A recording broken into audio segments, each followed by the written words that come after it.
Yo he llegado a la conclusión, después de tantos años de estar dedicado a este tema, que lo importante de la ética no son los códigos, es justamente esa pulsión, ese impulso constante a ser mejor. Desde la Fundación Gabo, esto es el Consultorio Ético en Podcast con Yolanda Ruiz. En este podcast habrá preguntas enviadas desde toda Iberoamérica. Abordaremos debates clásicos y debates nuevos y sobre todo acompañaremos a los periodistas en la búsqueda de respuestas frente a los retos y dilemas que enfrentamos a la hora de contar historias. Todo esto siempre con la ética como guía. Bienvenidos, pónganse cómodos en el consultorio. Para esta semana tenemos 3 consultas de distintos lugares de Latinoamérica. La primera nos llega desde Obregón, México y nos la envía Gema Villela. En su consulta, Gema nos pide recomendaciones éticas a la hora de cubrir protestas feministas para, primero, no estigmatizar a las manifestantes y segundo, para no revictimizar a las víctimas y familiares de violencia contra las mujeres como violación o feminicidio. Yolanda Ruiz responde. Lo primero que debemos tener claro es que toda protesta social pacífica es un derecho ciudadano y los periodistas debemos abordarla como tal, con información de calidad, con contexto, respetando ese derecho a protestar como un valor democrático, sin estigmatizar y evitando informaciones parcializadas o escandalosas.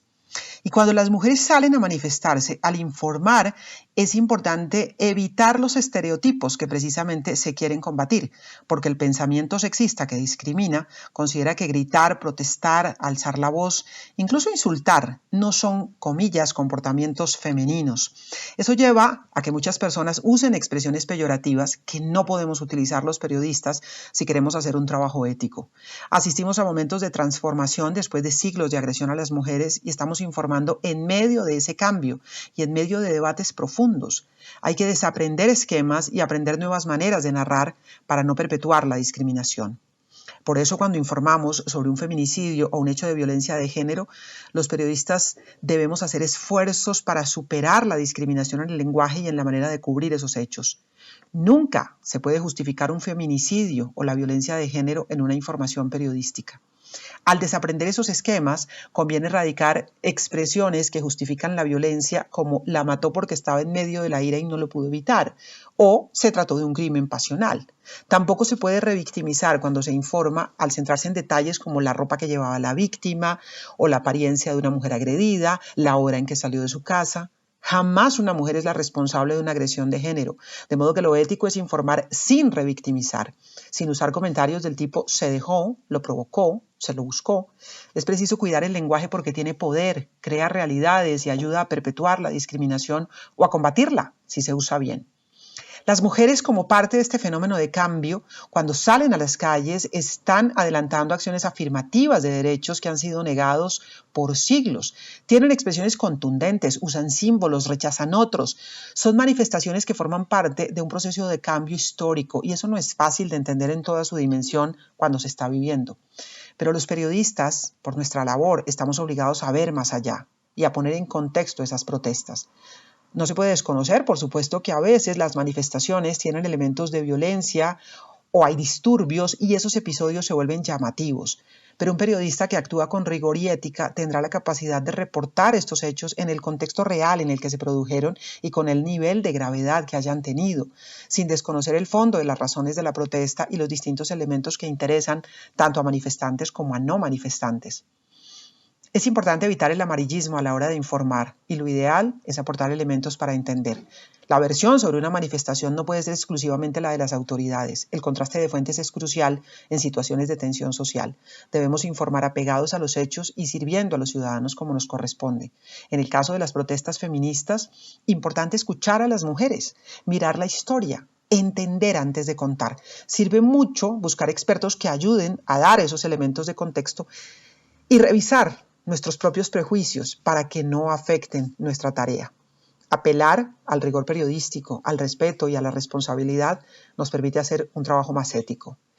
Recordamos lo que dijo el maestro Javier Darío Restrepo. El buen periodismo interpreta, contextualiza, da antecedentes y dirige la mirada hacia las consecuencias de lo que está sucediendo. La segunda consulta de esta semana es de Mario Espinosa, conductor de programa y profesor de periodismo en La Paz, Bolivia. Mario pregunta, ¿cuán ético es hacer periodismo de periodistas? Es decir, dedicar un espacio para hablar de la labor de los periodistas, los medios, criticarlos o destacarlos. Esto dice Yolanda. Como todos los ciudadanos y mucho más, porque prestamos un servicio público, los periodistas debemos estar abiertos siempre al escrutinio de los ciudadanos y a la crítica. Que esa crítica se haga desde los mismos colegas no solamente es ético, sino necesario, porque eso nos ayuda a mejorar nuestro trabajo y permite que los debates se den en el gremio como debe ser. Dicho esto, es bueno tener presente que hacer análisis o crítica de medios requiere una dosis muy alta de profesionalismo y de rigor para evitar que se utilice como una forma de desacreditar la competencia.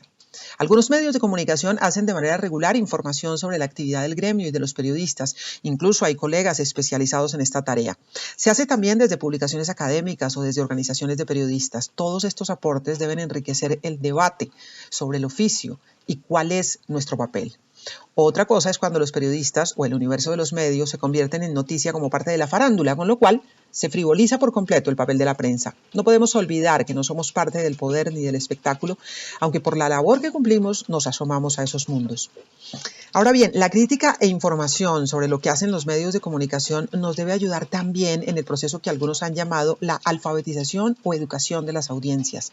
Ante la abundancia de contenidos y de información, es bueno ayudar a decantar y poder informar sobre la labor de los medios, hacer crítica responsable y seria, ayuda a que los ciudadanos tengan más elementos para elegir cómo se informan y cuáles son las mejores alternativas.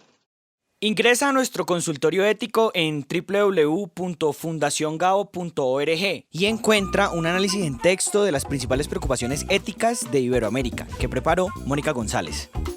Mónica es periodista, chilena, maestra y miembro del Consejo Rector de la Fundación Gao.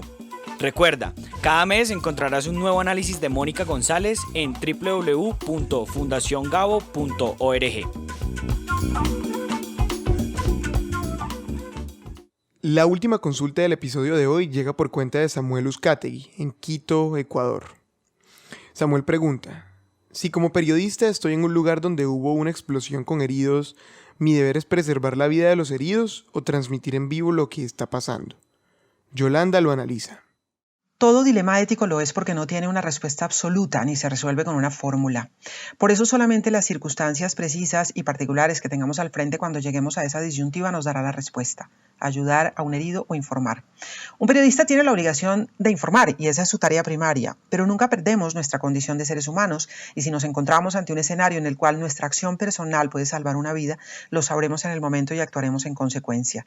Es posible que la única persona que esté para ayudar a un herido sea el periodista, y podemos estar ante un deber humanitario. Sin embargo, conviene tener muy presente que muchas veces nuestra tarea como periodistas en una tragedia puede salvar más vidas que actuar como rescatistas. A veces en las emergencias la información que se mueve a tiempo es tan útil y eficaz como la acción directa de quienes atienden un desastre. Por eso es tan importante evaluar las circunstancias precisas. Hay otras personas ayudando a los heridos. Ha comenzado ya el trabajo de los organismos de rescate. Soy el único que puede hacer una labor humanitaria. Pongo en riesgo la vida o la del equipo si trato de ayudar. Estoy capacitado para hacerlo porque aún con buenas intenciones podemos excedernos y aumentar la tragedia. Tener claridad sobre el momento particular que enfrentamos nos ayuda a decidir. También ayuda a no perder de vista que nuestra obligación es informar y en escenarios de tragedia no olvidar la calma para no empeorar la situación, la empatía con las víctimas, el respeto por ellas y tratar de no convertirnos en el centro de la noticia. Si hacemos periodismo con ética y responsabilidad en cada momento, sabremos encontrar la mejor forma de servir a la sociedad. No somos héroes, somos periodistas y también somos seres humanos. En este contexto, ante un dilema ético que involucra a otros, nos viene bien recordar al maestro Javier Darío Restrepo, quien dijo: la conciencia ética comienza a aparecer cuando en nuestra vida aparece el otro. El consultorio ético es un espacio en línea creado por la Fundación Gao en el año 2000, que brinda orientación a periodistas, reporteros, editores, profesores y estudiantes de periodismo en Iberoamérica. Este es un proyecto de la Fundación Gao en alianza con los grupos Sura y Bancolombia con sus filiales en América Latina. 2000 preguntas han sido respondidas para reflexionar de manera abierta sobre los valores del periodismo y sobre los dilemas éticos a la hora de investigar, contar, distribuir y crear historias. Porque como decía Gabriel García Márquez, la ética no es una condición ocasional, sino que debe acompañar siempre al periodismo, como el zumbido al moscardón. Coordinación editorial, Fundación Gabo. Producción, Cartagena Federal.